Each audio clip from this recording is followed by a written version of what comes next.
Materi kali ini adalah tentang teknik sampling dalam riset kualitatif, yang pada intinya membahas bagaimana memilih orang yang tepat untuk diwawancarai, bukan sekadar berapa banyak responden. Masih bersama saya Taufik Hidayat. Dalam riset kuantitatif, kita mengejar representasi populasi. Namun dalam kualitatif, kita mengejar pemahaman mendalam. Fokusnya bukan pada jumlah, tetapi pada kualitas dan relevansi partisipan. Bukan berapa banyak, tetapi siapa yang paling tahu.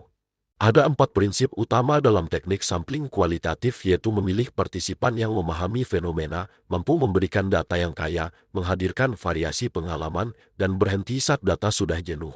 Artinya, proses sampling berlangsung sepanjang proses riset. Mari kita mulai dengan teknik sampling yang pertama, yaitu purposive sampling. Bayangkan seseorang sedang meneliti UMKM yang gagal mendapatkan kredit. Apakah semua pelaku usaha relevan? Tentu saja tidak.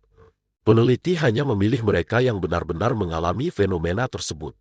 Inilah purposive sampling, memilih secara sengaja berdasarkan kriteria. Kuncinya adalah kriteria yang jelas dan selaras dengan rumusan masalah. Bagaimana jika partisipan sulit ditemukan? Disinilah snowball sampling bekerja. Peneliti mulai dari satu orang, lalu meminta rekomendasi untuk dapat bertemu dengan partisipan lain. Seperti bola salju, jumlah partisipan bertambah seiring waktu. Teknik ini sangat efektif untuk populasi tersembunyi atau topik sensitif. Teknik lain yaitu theoretical sampling digunakan dalam pendekatan grounded theory. Dalam teknik ini, pemilihan partisipan dilakukan berdasarkan kebutuhan pengembangan teori yang sedang dibangun. Artinya, partisipan dipilih bukan di awal secara tetap, tetapi berkembang mengikuti temuan penelitian. Proses theoretical sampling bersifat iteratif, yaitu data, analisis, lalu kembali ke data lagi. Kadang realitas penelitian menghadapi keterbatasan waktu dan biaya. Jika demikian, peneliti bisa memilih convenience sampling yang mendasarkan pada kemudahan akses dan kesediaan partisipan. Cepat dan praktis, tetapi berisiko bias. Kapan berhenti mengumpulkan data? Bukan ketika jumlah tercapai, tetapi ketika tidak ada informasi baru. Ketika jawaban mulai berulang, tema stabil, dan peneliti bisa memprediksi jawaban berikutnya, itulah saturation.